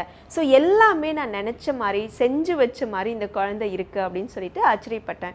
இதே மாதிரி பக்கத்தில் இருக்கிற நான் மட்டும் எல்லாத்துக்குமே அவங்கவுங்க அம்மாவுக்கு அவங்கவுங்க குழந்தை பெரிய விஷயந்தான். ஸோ நான் மட்டும் இல்லை, என் பக்கத்தில் இருக்கிற அப்பார்ட்மெண்ட்டில் இந்த மாதிரியான குழந்தைய வச்சுருக்கிறவங்க இல்லை குழந்தைக்காக ப்ரிப்பேர் ஆகிட்டு இருக்கிறவங்க எல்லாருமே சொன்ன விஷயம், உங்கள் குழந்தைய நீங்கள் வயிற்றுலேருந்தே எல்லாமே சொல்லி கொடுத்து கொண்டு வந்துட்டீங்கன்னு சொன்னாங்க. எனக்கு ரொம்ப சந்தோஷமாக இருந்துச்சு அப்படின்னு ஒரு விஷயத்தை ஷேர் பண்ணாங்க. ஸோ இதுலேருந்து நான் என்ன சொல்ல வரேன்னா, ஒரு அம்மா வயிற்றில் குழந்தைய வச்சுருக்கும் போது ஜெனட்டிக்காக வருதுன்னு தான் எல்லாருமே நினச்சிட்டு இருக்கோம். ஸோ ஒன்லி 30% மட்டும்தான் ஜெனட்டிக்காக வரும். ரிமைனிங் 70% அம்மா என்ன நினைக்கிறாங்களோ, என்ன ஃபுட்டு சாப்பிட்றாங்களோ, எந்த மாதிரி தன்னை ஃபிசிக்கலி மென்டலி கேரி பண்ணி கொண்டு போயிட்டுருக்குறாங்களோ, தாட் ப்ராசஸ், இது எல்லாம் தான் 70% வருது அப்படின்னு சொல்லுவோம். ஸோ பிட்ஸ் அண்ட் பிட்ஸாக பீசஸ் இருக்குது. அதை எடுத்து அந்த அம்மா அந்த குழந்தையை உருவாக்க முடியும் அப்படிங்கிறது தான் ஒரு விஷயம். ஸோ எந்த மாதிரி குழந்தை வேணும், இதெல்லாம் மாற்ற முடியாதா? நிறைய பேர் கேட்குற விஷயம், இதெல்லாம் ஊம்லேருந்தே செய்யணுமா, கருவிலேருந்தே செய்யணுமா, வெளியில் வந்தால் ஆட்டோமேட்டிக்காக நடக்க போகுது அப்படின்னு நினைக்கிறாங்க. ஸோ வெளியில் வரும்போது ஈஸியாக வந்துருச்சு, நல்லா ஃபார்முலேட் ஆகி பேசிக் ஸ்ட்ரக்சரோடு வந்துருச்சு அப்படின்னா அந்த குழந்தை அந்த கட்டடம் மேலே போகிறது ரொம்ப சீக்கிரம் நடக்கும், ரொம்ப அழகாக நடக்கும் அப்படிங்கிறதா எங்களோட வாதம் எல்லாம். ஸோ அதனால் உள்ளேருந்தே டியூனப் பண்ணி கொண்டு வாங்க. ஹாப்பியாக இருக்கிறது எப்படி, ரொம்ப பாசிட்டிவாக இருக்கிறது எப்படி. இந்த பேரண்டிங் வேஸில் நாங்கள் சின்னதாக க்ரியேட்டிவ் ஒர்க்ஸ் கொடுப்போம். ப்ரெக்னெண்ட்டாக இருக்கிற மதர்ஸ் தினமும் ஏதாவது புது விஷயத்தை பண்ணிக்கிட்டே இருக்கணும் அப்படின்னு சொல்லுவோம். புது விஷயம் அப்படின்னா என்னவா வேணாலும் இருக்கலாம். பெரிய பெயிண்டிங் தான் போடணும் அப்படிங்கிறது இல்லை. ஒரு சின்னதாக ஹேர் ஸ்டைலை மாற்றுங்க, சின்ன ஃபுட்டு புதுசாக ஒன்று ட்ரை பண்ணி பாருங்கள், புது டிஷ் அப்படின்னுலாம். ஸோ எந்த மைண்ட் க்ரியேட்டிவாக யோசிக்குதோ, க்ரியேட்டிவாக திங்க் பண்ணிக்கிட்டே இருக்குதோ, அந்த மைண்ட் எப்போவுமே டயர்ட் ஆகாது அப்படிங்கிறது தான் உண்மை. ஸோ அந்த மாதிரி ஸோ ப்ரெக்னென்சி டேஸில் அப்படிலாம் பண்ணிகிட்டு இருக்கிற மதர் பார்த்தீங்கன்னா, எங்கள் குரூப்பில் ஒரு 20 பேர் இருக்கிறாங்க அப்படின்னா ஒரு 2 பேர் இல்லை அதிகபட்சம் 4 பேர் பார்த்தீங்கன்னா சொன்னதை ஃபாலோ பண்ணுவாங்க. எப்போவுமே க்ரியேட்டிவாக ஏதாவது கொண்டு வருவாங்க. சாப்பிட்ற ஃபுட்டை கூட அழகாக அரேஞ்ச் பண்ணி ஒரு கிரேப்ஸும் ஒரு மாதுளையும் சாப்பிட்றாங்கன்னா அதில் ஒரு டிசைன் போட்டு ஒரு ஃபோட்டோ எடுத்து அனுப்புவாங்க. ஸோ இதெல்லாம் பார்க்குறதுக்கு ரொம்ப ஆச்சரியமாக இருக்கும், ஆசையாக இருக்கும். அந்த மதர்ஸ் பார்த்தீங்கன்னா டெலிவரி ஆனதுக்கப்புறம் பேரண்டிங் டேஸில் எந்த விதமான கம்ப்ளைண்ட்டுமே சொல்ல மாட்டாங்க. என் குழந்தை அப்படி அழுகுது, இப்படி அழுகுது. அவங்க க்ரியேட்டிவாக ஒன்னொன்னையும் ஹேண்டில் பண்ணுறதுக்கும் ஒன்னொன்னையும் அழகாக மேனேஜ் பண்ணுறதுக்கும் அவங்கக்கிட்ட திறமை இருக்குன்னு சொல்லுவேன். ஸோ அதனால் நம்ம இல்லாட்டி வளர்த்திக்கலாம். ப்ரெக்னென்சியில் மட்டும் இல்லை, இது நான் வெளியிலையும் ரிலேட் பண்ண நினைக்கிறேன். நம்ம டேஸ்லையுமே வீட்டில் ஒரு சின்னதாக தினம் ஒரு சேஞ்சஸ் கொண்டு வாங்க. புதுசாக ஒரு டிஷ் ட்ரை பண்ணணும் அப்படின்னு லேடிஸாக இருந்தால் வச்சுக்கோங்க. ஜென்ஸாக இருந்தால் ஏதாவது ஒரு புது டாபிக் படிக்கணும், ஏதாவது ஒரு புது மனுஷங்கிட்ட இன்றைக்கி நான் பேசணும், ஒரு புது கான்டாக்ட் எனக்கு இன்றைக்கி கிடைக்கணும், ஏதாவது ஒரு நல்ல விஷயத்தை நான் கேட்கணும் அப்படின்னு கண்டிப்பாக காலையில் எழுந்திரிக்கும் போது நினச்சிக்கோங்க. அது ஈவினிங் முடியும் போது, நைட் முடியும் போது கண்டிப்பாக இன்றைக்கி நடந்துச்சா அப்படிங்கிறத ட்ரை பண்ணுங்கள். ஒவ்வொரு மனுஷங்கிட்டையும் நிறையா படிக்கலாம். ஸோ அந்த மாதிரி இன்றைக்கி ஒரு புது மனுஷங்களை படிக்க நினைங்க. நான் சில நேரத்தில் விளையாட்டாக எங்கள் ஆஃபீஸ்லாம் பேசிகிட்டு இருக்கும்போது சொல்லுவாங்க, எப்படி உங்களுக்கு மட்டும் இந்த மாதிரியெல்லாம் ஃப்ரெண்ட்ஸ், சில டேக்கிலே பண்ண முடியாத ஃப்ரெண்ட்ஸ் எல்லாம், வித்தியாசமான நபர்கள்லாம் என் கூட இருப்பாங்க. அவங்களாம் பார்த்து கேட்பாங்க, எப்படி உங்களுக்கு மட்டும் இந்த மாதிரி ஃப்ரெண்ட்ஸ் அப்படின்னு சொல்லிட்டு. நான் என்ன சொல்ல நினைக்கிறேன்னா, எல்லாத்துக்கும் இனிமையாக இருக்கிறவங்க, எல்லாத்துக்கும் நல்லவங்களாக இருக்கிறவங்க, எந்த நேரத்துலையும் கோவப்படாமல் சாந்தமாக இருக்கிறவங்க ஒருத்தர் இன்னொருத்தட்ட அதிகமாக ஃப்ரெண்ட்ஸ் ஆக முடியும் தான். ஆனால் எல்லா மனுஷங்கள்ட்டையும் நிறைய விஷயம் இருக்குது. பழகவே முடியாத, பார்க்கவே முடியாத, கேட்கவே முடியாத சில வித்தியாசமான நபர்கள்லாம் இருப்பாங்க. அந்த நபர்கள்ட்ட பழக தெரிஞ்சிச்சு அப்படின்னா, அவங்க கூட லைஃப்பில் மூவ் பண்ண தெரிஞ்சிச்சு அப்படின்னா எல்லா நேரத்துலையும் நம்ம லைஃப் ரொம்ப ஈஸியாக இருக்கும். ஃபேமிலியில் எப்போவும் ஒரே மாதிரி ஹஸ்பண்ட் இருக்க மாட்டாங்க, எப்போவும் ஒரே மாதிரி குழந்தைங்க இருக்க மாட்டாங்க, மாமனார் மாமியார் ஒரே மாதிரி இருக்க மாட்டாங்க, அப்பா அம்மா ஒரே மாதிரி இருக்க மாட்டாங்க. ஸோ இவங்ககிட்ட எல்லாம் ஒவ்வொரு நேரத்துலையும் ஒரு மாதிரி பழகிறதுக்கு நமக்கு முதல்ல கெப்பாசிட்டி வேணும். ஸோ இதை பழகிக்கோங்க. நிறையா பேரத்தில் சொல்கிற கம்ப்ளைண்ட் என்னென்னா, என்ன மாதிரி அண்ணன் தம்பி இல்லை, என்ன மாதிரி அக்கா தங்கச்சி இல்லை, நான் சொல்கிறக்கு ஏற்ற மாதிரி அவங்க புரிஞ்சுக்கிறது இல்லை, நம்ம மனநிலையில் இல்லை அப்படிங்கிற கவலை தான். ஒன்றே ஒன்று சொல்லணும் அப்படின்னா, யாரையுமே மாற்ற முடியாது. எந்த நேரத்துலையுமே அடுத்தவங்கள மாற்றிடலாம் அப்படின்னு நினைக்கிற எண்ணத்தை முதல்ல கட் பண்ணுங்கள். அது நடக்கவே நடக்காது லைஃப்பில். அதை விட ஈஸியான விஷயம் அப்படின்னா நம்மளை மாற்றிக்கலாம். ஸோ ஒரு குழந்தை அடம் பிடிச்சி அழுகுது அப்படின்னு சொல்லி சொன்னால், நம்ம ஏதோ அந்த இடத்துல மாற்றணும் அப்படின்னு தான் நான் சொல்லுவேனே ஒழிய, குழந்தைய எதுவும் மாற்றணும்னு நான் சொல்லவே மாட்டேன். ஒரு ஷாப்பிங் மால் போது அந்த குழந்தை அடம் பிடிச்சி அழுகுதுன்னா, ஒன்றா பசியாக இருக்கும், இல்லை தூக்கமாக இருக்கும், இல்லை வேறு ஏதாவது ஒரு ஸ்ட்ரெஸ்ஸாக இருக்கும். காலையிலேருந்து அவங்க டிஸ்டர்ப்டாகவே அப்படியே பீக்கில் இருப்பாங்க. அந்த நேரத்தில் நீங்கள் வெளியில் கூட்டிகிட்டு போயிருப்பீங்க. ஸோ இது அம்மாவோட தப்பே ஒழிய குழந்தையோட தப்பு கிடையவே கிடையாது. ஸோ அந்த மாதிரி எல்லாம் நமக்கு முன்னாடி இருக்கிற விஷயங்களில் ஏதாவது தப்பு நடக்குதுன்னா அதுக்கு நம்ம எந்த அளவில் காரணம் அப்படிங்கிறத ஃபஸ்ட் அனலைஸ் பண்ணுங்கள்.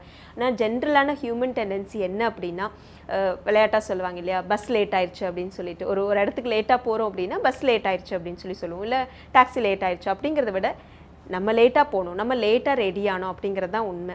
ஸோ இந்த மாதிரி எப்போவுமே ஒரு விஷயத்துக்கு நம்ம அந்த இடத்துல என்ன காரணம் அப்படின்னா அது உடனடியாக மாற்றிக்க முடியும். அடுத்தவங்களை எப்போவுமே காரணம் சொல்லிட்டு இருக்கிற ஒருத்தர்னால கண்டிப்பாக லைஃப்பில் ஈஸியாக இருக்கவே முடியாது, எந்த இடத்துலையும் ஜெயிக்கவே முடியாது அப்படிங்கிறது தான் உண்மை. ஸோ இப்போ ஒரு ஏதாச்சும் ஒன்று சொல்லலாமே, பேரண்ட் ஒருத்தர் இருக்காங்க, குழந்தை எந்த நேரம் டிஸ்டர்ப்டாக இருக்குது, அப்பா வந்து கத்துற சுபாவம், எதுக்கு எடுத்தாலும் டென்ஷன் ஆகிட்டு கத்துறாங்க அப்படின்னு சொல்லி சொன்னால், அந்த நேரத்தில் ஒரு லேடி, அந்த இடத்துல ஒரு மதர் எப்படி அந்த சிச்சுவேஷனை ஹேண்டில் பண்ணணும் அப்படின்னு சொல்லி சொன்னால், தயவு செய்து அமைதியாக இருங்க. அப்பா வந்து அந்த மாதிரி ஒரு நேச்சர் அப்படிங்கும்போது, குழந்தை சின்ன குழந்தை, அந்த குழந்தையை மாற்ற முடியாது, மெதுவாக மாற்றலாம். ஆனால் பேரண்ட்ஸ் கூட சேர்ந்துட்டு சில நேரம் பண்ணுற தப்பு என்னென்னா, அப்பா ஹை பிச்சில் கத்தும்போது அம்மாவும் கூட சேர்ந்துட்டு கத்துவாங்க, டென்ஷன் ஆவாங்க. ஒன்றா அப்பாவை கத்துவாங்க, இல்லாட்டி குழந்தைய கத்துவாங்க. ஸோ அப்படி இல்லாமல் அமைதியாக இருக்கிறதுக்கு ட்ரை பண்ணுங்கள். ஒரு சின்ன டிப் மட்டும் தான் சொல்லணும்னு நினைக்கிறேன். ஒரு குழந்தை டிஸ்டர்ப்டாக இருக்கும்போது தயவு செய்து டென்ஷன் ஆகாதீங்க. அந்த நேரத்தில் என்ன பெரிய கோடானு கூட அட்வைஸை கொடுத்தீங்களாலும் அந்த குழந்தை கேட்கவே மாட்டாங்க. உடனடியாக அந்த இடத்த விட்டு வெளியில் போயிருங்க. இல்லை கண்ட்ரோல் பண்ணிவிட்டு அமைதியாக இருக்கணும், ஒரு மௌன விரதம் இருக்கிறதா நினச்சிட்டு அமைதியாக இருங்க. ஒரு ½ அன் ஹவர், ஒரு 20 மினிட்ஸ் அதிகபட்சம் அந்த குழந்தை அந்த மாதிரி ஒரு மூட் ஸ்விங்லேருந்து வேறு இடத்துக்கு மாறிடுவாங்க. அப்போ உங்களோட நீங்கள் என்ன சொல்லணும்னு நினைக்கிறீங்களோ அந்த விஷயத்த சொல்லுங்கள். சொல்லாமல் இருக்கணும்னு சொல்லலை. என்ன அந்த குழந்தை தப்பு பண்ணிச்சு, கண்ணா நீ வந்த உடனே ஷூ இப்படி கழட்டி போட்ட, சாக்ஸ் இப்படி எடுத்து போட்டிங்க, உன்னோட ட்ரெஸ்ஸை வந்து இப்படி ப்ராப்பராக வைக்கலை அப்படிங்கிறத சொல்லுங்கள். ஆனால் சொல்கிற நேரம் அந்த கோபத்தோட அந்த குழந்தைய அழுகும்போது நீங்களும் கோவப்பட்டு கத்துற டைம் கிடையாது. கொஞ்ச நேரம் அமைதியாக இருந்துட்டு கூல் டவுன் ஆகிட்டு நம்ம இந்த பீட்டா காமா ரேஸ்லேருந்து அப்படியே மெதுவாக நார்மல் ரேஸ்க்கு வரும்போது அப்போ அந்த விஷயத்த சொல்ல நினைங்க. அன்னைக்குள்ளே ஒரு 24 மணி நேரத்துக்குள்ளே அந்த குழந்தை ஏதாவது தப்பு பண்ணியிருந்துச்சுன்னா அதை கண்டிப்பாக கண்டிக்கணும், அது வேறு மாதிரி சொல்லணும். ஆனால் கோபத்தோடவும் ஒரு வன்முறையாக அடிக்கிறது, ஆதங்கப்படுறது, அதட்டுறது, இதெல்லாம் அந்த நேரத்தில் தயவு செய்து பண்ணாதீங்க. ஒரு பெஸ்ட்டு பேரண்டிங்னா அதுதான் ஃபஸ்ட்டு ரூல். அந்த குழந்தைய அப்போவே கண்டிக்க வேண்டாம். அந்த இடத்த விட்டு நீங்கள் நகர்ந்து வந்துட்டு அதுக்கப்புறம் பின்னாடி சாவகாசமாக அந்த குழந்தைய மாற்ற நினைங்க. உங்களுக்குன்னு அந்த குழந்தை சில டைம் கொடுப்பாங்க, உங்களோட க்ளோஸ் கான்டாக்ட், உங்களோட பக்கமாக வந்து உட்காந்துட்டு, இல்லை நைட் டைமில் பக்கமாக படுத்துட்டு, அந்த நேரத்தில் நீங்கள் என்ன சொன்னாலும் கேட்பாங்க. அப்படி கொஞ்சம் டைம் தான் இருக்கும், இட் டிபெண்ட்ஸ், ஒரு குழந்தைக்கும் குழந்தை மாறுபடும். ஸோ அந்த மாதிரி நேரத்தில் நீங்கள் என்ன சொல்ல வரீங்களோ, என்ன வந்து கச்சிதமாக, இது குழந்தைகளுக்கு மட்டும் கூட கிடையாது, பெரியவங்களுக்கும் அதே மாதிரி தான். ஒரு ஹையர் சபார்டினேட்டை பேசுகிறதாகட்டும், இல்லை ஹஸ்பண்ட் அண்ட் ஒய்ஃப்குள்ளே பேசுகிறதாகட்டும், எல்லா நேரத்துலையும் எல்லாரும் எல்லாம் சொன்னாலாம் கேட்டுக்க மாட்டாங்க. அதுக்குன்னு சில டைம் இருக்குது, அதுக்குன்னு சில ஒரு இடம் இருக்குது. அந்த நேரத்தில் அவங்களோட வேவ்லென்த் குறைஞ்சி வந்து நம்மளோட மேட்ச் ஆகும்போது அப்போ நீங்கள் அதை சொல்லணும் அப்படின்னு சொல்லுவோம். ஸோ இந்த மாதிரி எல்லா பேரண்ட்ஸும் வந்து அந்த கோவத்தை கண்ட்ரோல் பண்ண முடியாமல் கத்தி வெடிச்சா என்ன நடக்கும் தெரியுமா? Side effect. அந்த குழந்தை நீங்கள் எப்போவுமே அதை சொன்னால் கேட்கக்கூடாதுன்னு முடிவு பண்ணிடுவாங்க. இது வந்து வெந்த புண்ணில் வேலை பாய்ச்சிருதுன்னு சொல்லுவாங்களே, அந்த மாதிரி தான். அதுவே அப்படியே பொங்கிக்கிட்டு இருக்குது. நீங்கள் அந்த நேரத்தில் நீ எதுக்கு இப்படி பண்ணன, இப்படி பண்ணக்கூடாதுன்னு தெரியாதா, நான் உன்னை எத்தனை வாட்டி சொல்லியிருக்கேன் அப்படின்னு கத்தும்போது அப்படியே நெகட்டிவ் எஃபெக்டாக அது மாற ஆரம்பிக்கும் அப்படிங்கிறது தான் உண்மை. ஸோ அதனால் இந்த சின்ன மாதிரியான டிப்ஸ் தான் இது குழந்தைகள் இல்லை, நம்ம அமைதியாக இருக்கணும். ஸோ இது குழந்தைகளை திட்டி பிரயோஜனமே இல்லை. நம்ம அந்த நேரத்தில் அமைதியாக இருக்க முடியாமல் கோபத்தை காட்டுறது நம்ம தப்பு. ஸோ இந்த மாதிரி எல்லாத்துக்குமே சொல்யூஷன் இருக்குது, எல்லா ப்ராப்ளத்துக்குமே சொல்யூஷன் இருக்குது. இதை பேரண்ட்ஸ் கையாளுற விதத்தில் வரணும். அண்ட் இது குழந்தைகிட்ட நல்லா ஸ்மூத்தாக இருக்கிறது, நான் முன்னாடி சொன்ன மாதிரி தான், குழந்தைகிட்ட நல்லா ஸ்மூத்தாக இருக்க தெரிஞ்ச பேரண்ட்ஸ்னால, ஹஸ்பண்ட் அண்ட் ஒய்ஃப்னால கண்டிப்பாக வெளி இடத்துல எல்லா இடத்துலையுமே அவங்களோட ரிலேஷன்ஷிப் நல்லா போயிட்டுருக்கும் அப்படிங்கிறது தான் உண்மை. ஸோ இந்த மாதிரி நிறைய விஷயங்கள், நிறைய இன்சிடென்ட்ஸ் இருக்குது. ஒருத்தருக்கும் ஒரு மாதிரி இருக்குது. ஒரு குழந்தைகிட்ட வேறு மாதிரி பிஹேவ் பண்ணும், இன்னொரு குழந்தை வீட்டில் 2 இருக்குது அப்படின்னா ஒரே டாக்டிக்ஸ் யூஸ் பண்ணி நீங்கள் 2ஐயும் வளர்த்த முடியாது. ஸோ இந்த மாதிரி எல்லாம் நிறைய பேரண்டிங் வேஸ் இருக்குது. இதில் என்னென்னலாம் பண்ண போகிறோம், என்னென்னலாம் மாற்றிக்கலாம், நாட் ஓன்லி பேரண்டிங் மூலமாக வெளியில் நம்ம லைஃப்பில் நிறைய சேஞ்சஸ் கொண்டு வர முடியும் அப்படிங்கிற விஷயத்தையெல்லாம் நிறைய அந்த செக்மெண்ட்டில் பேசலாம். இதே மாதிரி இன்ட்ரெஸ்டிங்கான விஷயங்களோட மறுபடியும் உங்களை இன்னொரு செக்மெண்ட்டில் சந்திக்க வரேன். அது வரைக்கும் நன்றி. ஜீவிதா, ஸோ வந்து நம்ம வந்து கார்டமன்ல இருக்க வந்து பியூட்டி கேர் நிறைய பார்த்தாச்சு, சரியா? ஸோ நீங்க வந்து சென்ட் யூஸ் பண்ணலாம்னு சொல்லியாச்சு. அண்ட் அது மட்டும் இல்லாமல் வந்து ஃபேஷியல் அரோமா தெரப்பி நிறைய யூஸ் பண்ணலாம் அப்படின்னு சொல்லிட்டீங்களா? இதுல அடுத்து என்ன பெனிஃபிட் பாத்தீங்கன்னா லிப் பாமா யூஸ் பண்ணலாமா? ஓகே. ஏன்னா கார்டமன்ல பேசிக்காவே பாத்தீங்கன்னா ஆயில் எக்ஸ்ட்ராக்ட் பண்றோம்னு சொல்லியிருக்கோம் இல்லையா? ஸோ கார்டமன் ஆயில் நிறைய கிடைக்குது. ஸோ அந்த ஆயில் வச்சு லிப் பாம் தயாரிக்கும் போது ஒரு கிளாசி எஃபெக்ட் கிடைக்குமா? ஓகே. அண்ட் அதுவும் வந்து இயற்கையான ஒரு ப்ராடக்ட்ல கார்டமன். அண்ட் யூசுவலாவே ஸ்கின்க்கு ரொம்ப நல்லது. ஸோ லிப்க்கும் ரொம்ப நல்லதுன்றாங்க. லிப்பும் ரொம்ப ஸ்மூத்தா இருக்கும், பார்க்கும்போது வந்து பிங்கா இருக்கும். ஸோ எப்பவுமே வந்து உங்க வாய் வந்து ரொம்ப ஃப்ரெஷ்ஷா இருக்கிற மாதிரி இருக்கும் பார்க்கும்போது அப்படின்னு சொல்றாங்க. ஓகே, சூப்பரான ஒரு விஷயம் சொல்லியிருக்கேன். முதல்ல அந்த லிப் பாம் எங்க கிடைக்குதுன்னு பார்த்து தேடி கண்டுபிடிச்சு வாங்கணும். கண்டிப்பா ஏதாவது ஆர்கானிக் ஸ்டோர்ல கிடைக்கும்னு நினைக்கிறேன். ஓகே பிரீத்தி, இதை தொடர்ந்து அடுத்து வரப்போற செக்மெண்ட்ல பார்த்தோன்னா 12 ராசிக்காரர்களோட யோக பலனை சொல்றதுக்காக நம்ம யதார்த்த ஜோதிடர் செல்வி ரெடியா இருக்காரு. பார்த்துடலாம். இது யோகம் நல்ல யோகம்.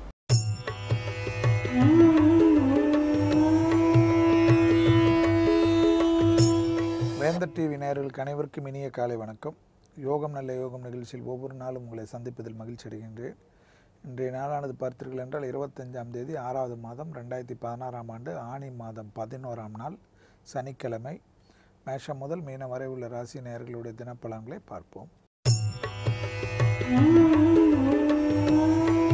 முதலாவதாக பார்க்கக்கூடிய ராசிக்காரர்கள் மேஷ ராசிக்காரர்கள். லாபமான நாள் மனதிற்கு பிடித்த ஒரு விஷயத்தை முன்னிறுத்தி நடைமுறைப்படுத்தி கொள்ளுங்கள்.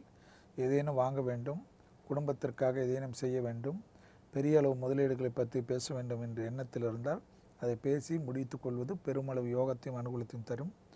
வண்டி வாகனத்தினுடைய மாற்றங்கள் மனதிற்கு சந்தோஷத்தையும் அனுகூலத்தையும் ஏற்படுத்தி தரும். எதிர்பார்க்காத இடத்திலிருந்து நல்ல செய்தி கிடைப்பதுடன் புது முயற்சிகள் பலரால் பாராட்டப்படும். அடுத்ததாக பார்க்கக்கூடிய ராசிக்காரர்கள் ரிஷப ராசிக்காரர்கள். உத்தியோகத்தில் இருந்த சங்கடங்கள் நிச்சயமாக நிவர்த்தி ஏற்படும். மனதிற்கு பிடித்த ஒரு விஷயங்கள் உத்தியோகத்தில் நிச்சயமாக ஏற்படும். தொட்டது தொடங்கக்கூடிய காலகட்டம் உத்தியோகத்தில், படிப்பு சம்பந்தப்பட்ட விஷயத்தில், வியாபாரத்தில் நிச்சயமாக ஏற்படும். அதே சமயம் குடும்ப விஷயத்தில் சிறிது கவனமாக இருப்பது பல விதத்தில் நன்மை ஏற்படுத்தி தரும். பிள்ளைகளுடைய படிப்போ மற்ற உறவுகளோ ஏதேனும் ஒரு விஷயங்கள் மனது சங்கடத்தை ஏற்படுத்தலாம். தனிப்பட்ட முறையில் உங்களுக்கு இன்றைய நாள் அற்புதத்தையும் ஆனந்தத்தையும் ஒரு நிம்மதியும் நல்ல முன்னேற்றத்தையும் தரக்கூடிய நாளாகவே காணப்படுகிறது. அடுத்ததாக பார்க்கக்கூடிய ராசிக்காரர்கள் மிதுன ராசிக்காரர்கள். மிதுன ராசிக்காரர்கள் ஜவாப் ஜாமீன் கொடுப்பதிலிருந்து சிறிது நகர்ந்து கொள்ளுங்கள். உணர்ச்சி வசப்படாதீர்கள். எல்லா முடிவும் எனக்கு தெரியும் என்ற கோபதாபங்கள் படாதீர்கள். பொறுமையாக இருங்கள். குறிப்பாக தந்தை வழி உறவுகள், தந்தையாருடைய தேக ஆரோக்கியம் அதிக எச்சரிக்கையுடன் இருப்பது நன்மை ஏற்படுத்தி தரும். வியாபாரத்தில் மற்ற விஷயத்தில் ரகசியங்கள் பரம ரகசியமாக வைத்துக் கொள்ளுங்கள். கூட்டாளிகளுக்குள் பிரச்சனைகள் ஏற்படுத்துவதற்கு சிலர் முயற்சிகள் வெற்றி ஏற்படுத்தி தரும். எனவே மிக மிக கவனம் கூட்டுத் தொழிலில் இருப்பவர்கள். இதாக நாம் பார்க்கக்கூடிய ராசிக்காரர்கள் கடக ராசிக்காரர்கள். நாள் முழுவதும் காலையிலிருந்து இரவு வரை சந்திராஷ்டமம் நாள் முழுவதும் உள்ளதை நினைவில் வைத்துக் கொள்ளுங்கள். ஏற்கனவே மன சஞ்சலங்கள் அதிக அளவு காணப்படுகிறது. அந்த சஞ்சலத்தால் தேவையில்லாத குழப்பங்களோ தேவையில்லாத கோபதாபத்தோ விரோதத்தோ வளர்த்துவிடும். எனவே எல்லா விஷயத்திலும் நிதானத்துடன் இருங்கள். பொறுமை கடலிலும் பெரியது என்பதை நினைவில் வைத்துக் கொள்ளுங்கள். கடன்கள் மனதிற்கு பெரிய அளவு சங்கடத்தை ஏற்படுத்தலாம். பெரிய அளவு முதலாளிகளுக்கு பெருமளவுக்கு பாதிப்புகளை ஏற்படுத்தலாம். அந்த எந்த சமயத்திலும் பொறுமை காப்பது சிறிது காலத்திற்கு பெருமளவு வெற்றிகளையும் எல்லா இழந்த பொருளையும் மீட்பதற்குண்டான அனுகூலத்தையும் பெற்றுத்தரும். பொறுமை தான் இப்பொழுது முக்கியம். அடுத்ததாக பார்க்கக்கூடிய ராசிக்காரர்கள் சிம்ம ராசிக்காரர்கள். தனிப்பட்ட முறை உத்தியோகம் லாபத்தை பெற்றுத்தரும். லாபகரமான சூழ்நிலை, அரசமைப்பில் மிகப்பெரிய ஏற்றங்கள், படைப்பாளிகளுக்கு பாராட்டுகள், புது ஒப்பந்தங்கள், அனுகூல பிராப்தங்கள், துணை அல்லது துணைவாருடைய தேக ஆரோக்கியம் மட்டும் மிக கவனம். குடும்பத்தில் எந்த விதமான சாதாரண சத்தங்கள் கூட இல்லாமல் இருப்பது நன்மை தரும். குடும்பத்தில் அந்நியர் தலையீடோ உறவினர் தலையீடோ கூடவே கூடாது. அடுத்ததாக நாம் பார்க்கக்கூடிய ராசிக்காரர்கள் கன்னியா ராசிக்காரர்கள். மனதிற்கு பிடித்த ஒரு சந்தோஷமான அமைப்பு. கொடுக்கல் வாங்கல் பிரச்சனையிலிருந்து வெளியில் வருவீர்கள். பழைய கடன்களை பைசல் செய்வீர்கள். சனி செவ்வாய் ஆதிக்கத்தினால் அசையா பொருள் சேர்க்கைக்கு உண்டான முக்கியத்துவம் பெறுவீர்கள். பூமி சம்பந்தப்பட்ட ஒரு விஷயங்கள் அனுகூலங்கள் ஏற்படுத்தி தரும். அரசு அமைப்பில் அரசியல்வாதிகளுக்கு அட்ரஸே தெரியாதவர்கள் கூட விசிட்டிங் கார்டு போடக்கூடிய அளவுக்கு பேர் புகழ் பதவிகள் வருவதற்குண்டான அனுகூலங்கள். சுபகாரியத்திற்கு உண்டான நல்ல செய்தி கிடைப்பது. பெரியோர்களை வணங்குவது. நல்ல விஷயங்களுக்கு ஒன்றன் பின் ஒன்றாக நல்ல செய்தி கிடைப்பது போல் வண்டி வாகனத்தில் மனதிற்கு பிடித்த ஒரு விஷயம் நடைபெறும். அடுத்ததாக நாம் பார்க்கக்கூடிய ராசிக்காரர்கள் துலா ராசிக்காரர்கள். துலா ராசிக்காரர்களுக்கு இன்றைய நாள் பார்த்தீர்கள் என்றால் கண்டிப்பாக பிள்ளைகள் விஷயத்தில் மட்டும் கோபதாபங்கள் வேண்டாம். வெளிவட்டாரம் உத்தியோகத்தில் ஒரு விதமான அடக்கி வாசிப்பதே நன்மை தரும்.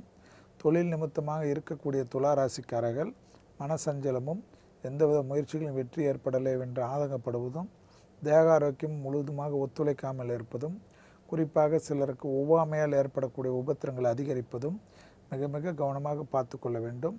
பிள்ளைகளுடைய படிப்பு சம்பந்தப்பட்ட விஷயம் காலேஜ் சம்பந்தப்பட்ட விஷயங்களில் சிறிது தொய்வு காணப்படுவதனால் அதற்குண்டான முயற்சியை சீரும் சிறப்பும் தனிப்பட்ட கவனம் எடுத்து அதிலிருந்து அவர்களுக்கு நிம்மதியை பெற்றுத்தாருங்கள்.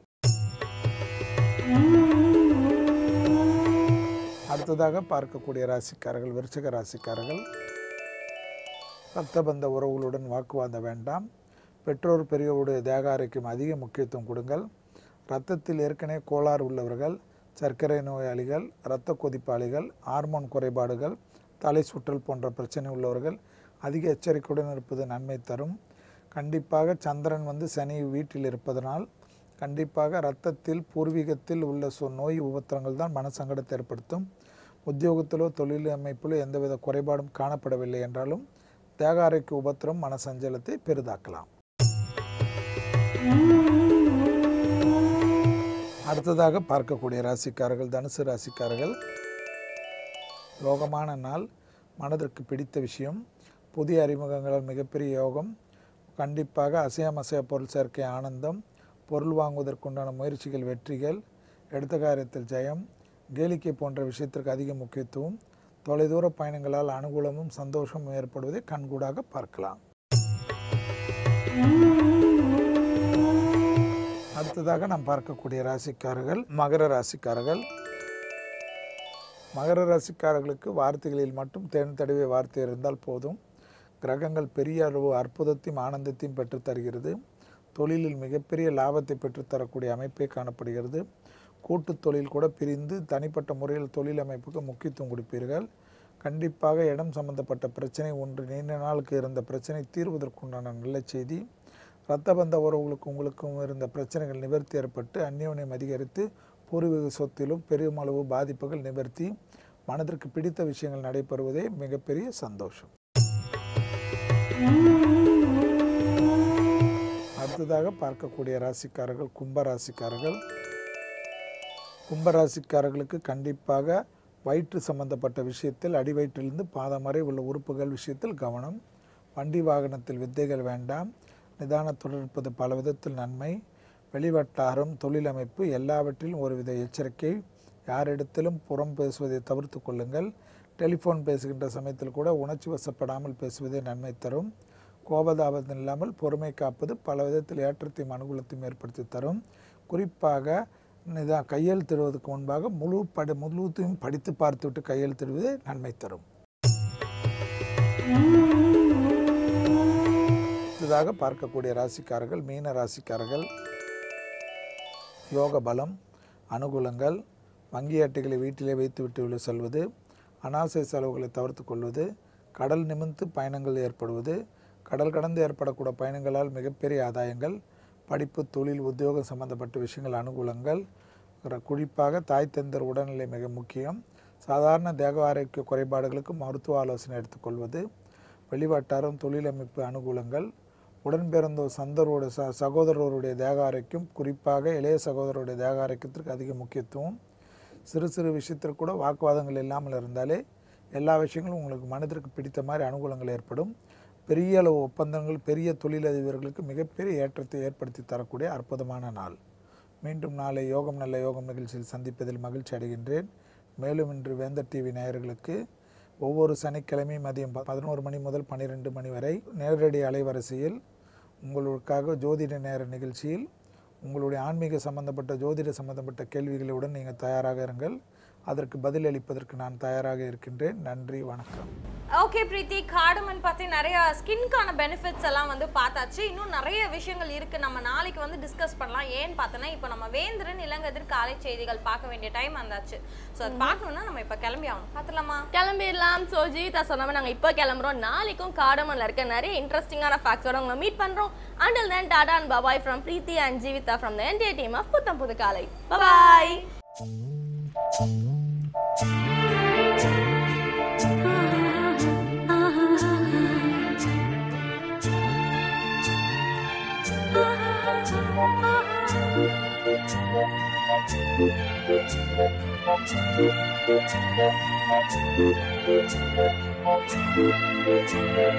you.